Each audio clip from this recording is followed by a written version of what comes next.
bouleverses mon âme, la plus jolie des femmes. Tu bouleverses mon âme, tu as rallumé ma flamme, Diane.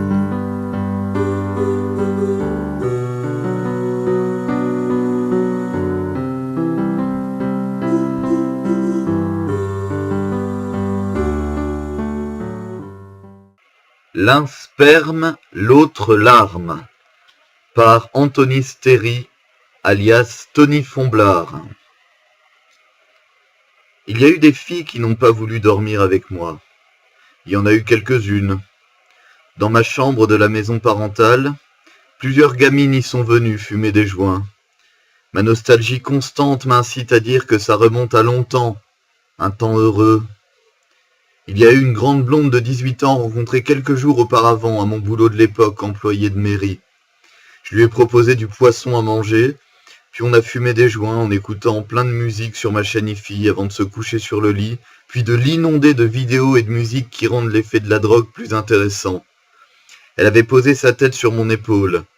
On avait regardé des vidéos porno. Je lui avais proposé de rester, mais elle était maquée, elle est partie. Tard. Effet cannabis oblige, j'ai passé 1 heure à me retourner et à penser dans mon lit sans pouvoir pioncer. Le réveil du lendemain à 7 heures du matin était dur. Il y a aussi eu la petite rousse de 15 ans qui n'avait rien pour elle mais qui avait réussi à me rendre amoureux. Cette maturité précoce, ces taches de rousseur, fifi brin d'acier, ce naturel, ce petit cul. J'avais l'impression qu'elle me chauffait un peu quand elle roulait joint sur joint dans ma chambre. C'est pour se détendre qu'elle disait. Et elle avait bien raison. C'était le moment où je tournais un film absurde tous les jours avec un pote réalisateur à ses heures gagnées. Pour ce tournage, j'avais dû me faire une coupe de barbe absolument ridicule, genre routier fan de Motorhead. J'avais l'impression qu'elle me chauffait quand elle me disait que ma sale gueule l'excitait, quand je la prenais par les hanches contre le mur et qu'on faisait semblant de baiser pour rigoler, ou qu'elle me griffait très très fort dans le dos, jusqu'à me laisser des marques rouges coagulantes et bien apparentes pour ma répétition des Fomblards du lendemain matin. Mais quand cette nuit-là, j'ai décidé de prendre mon courage à 2 couilles, et que je me suis mis à lui caresser les fesses et les seins, absolument mou, et même pas encore formé, mais bon sang, l'amour est aveugle, ça crève les yeux. Elle l'a très mal pris le lendemain, et on ne s'est plus revus. J'ai jamais compris, elle avait peut-être pas trop d'objectifs, je n'en ai pas non plus. Elle savait pas ce qu'elle faisait, elle était trop jeune. Ma chambre a connu des sacrées choses. Autant de larmes que de sperme. Des larmes séchées par les mains d'une fille, ou perdues dans ma barbe. Du sperme avalé ou recraché, ou perdu dans les Kleenex qui s'empilent dans la corbeille en plastoc. Mais ce soir, c'est avec elle que je fume des joints. Une blonde que j'aime beaucoup. On est chez elle, un somptueux appartement en colocation, car il est convenu que j'y dorme. Je suis déjà un peu pété, bien allumé. En début de soirée, je me suis retrouvé par hasard à boire du thé chez un pote musicien gay, puis ça a tourné en Grafenwalder Pavot Party. Elle a presque une aussi bonne gueule que moi, c'est dire sa terrifiante manière d'intimider son interlocuteur. On discute. Mais t'as quel âge, toi, Tony? 23. T'es pas beaucoup plus vieux que moi, en fait. Et t'es déjà là à mince? C'est décourageant. On se fait moite-moite? Vas-y. Elle sort sa rouleuse et son herbe. On va pouvoir causer. L'herbe rend moins con et détruit des neurones de méchanceté. Je mate ses pieds. Tu traînes souvent pieds nus comme ça? Ouais, toujours. Je comprends pas l'utilité des souliers au départ. Je sais pas, ça doit servir à un lobby ou quelque chose comme ça. C'est pour la même raison que je porte jamais de slip. Je trouve que ça fait pansement. T'as qu'à porter des slips Tefal? La marque de poil? Ouais, c'est des slips qui attachent pas. Elle fait tourner l'herbe et je lui raconte ma soirée de la veille. Un pote de longue date est venu me voir en concert hier. Il venait de loin, du coup j'ai dû le faire dormir chez mon hébergeuse, qui était même pas là. Elle m'avait juste filé ses clés. Il me dit qu'il fera pas de bordel, mais je le connais. C'est un lourd, un énorme lourd. 3 potes à moi volent des bouteilles dans la réserve du bar où on joue, puis on se barre boire un coup chez mon hébergeuse. J'aurais pas dû, mais j'étais déjà bourré, et donc je commençais déjà à ne plus contrôler la situation. On arrive, mes potes sortent les casseroles, allument les fourneaux, se font des pâtes, l'autre se balade à poil avec sur le dos le peignoir de l'hébergeuse.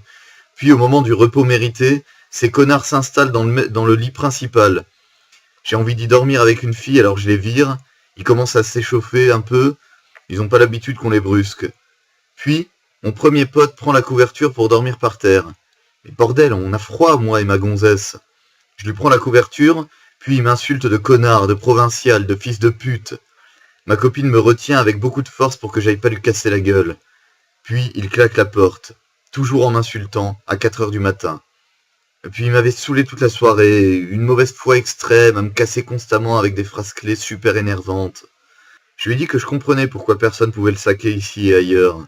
Quand j'y repense, j'ai encore envie de lui péter les dents.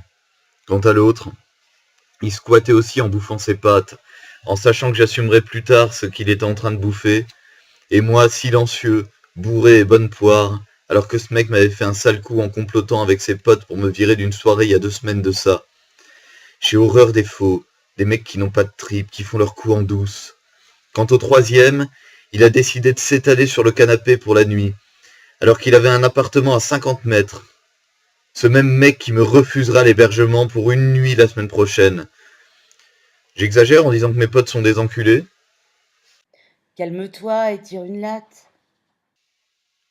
C'est malheureux que je doive m'énerver, même ici, loin de chez moi, alors que je viens justement pour oublier ces connards qui vivent avec moi. Qui ça? Ma famille. C'est dur de faire semblant de les écouter sans pouvoir donner leur avis, et alors que chacune de leurs phrases est révoltante. Un débit de conneries à la minute assez impressionnant, mais bon, c'est une autre histoire. Tu devrais peut-être changer de pote. Tu l'as dit, pas un pour rattraper l'autre. Si je m'entends bien qu'avec des enfoirés et que personne ne supporte, c'est peut-être que je suis un enfoiré aussi. Un gentil enfoiré alors. Doublé d'un salaud. Pourquoi tu dis ça? Parce que j'arrive pas non plus à garder une fille plus de 2 mois. J'aime trop les filles pour pouvoir en aimer qu'une seule. Je vais nous faire à bouffer. Il y a mon frère qui est passé avec 4 kilos de viande, le frigo est plein de morceaux de bidoche, en tout genre. Tu veux quoi? Je m'en fous, prends ta viande préférée. Moi, ma viande préférée, c'est la bite. Elle a l'air aussi intéressée qu'intéressante. En tout cas, elle m'excite. La nuit se terminera bien.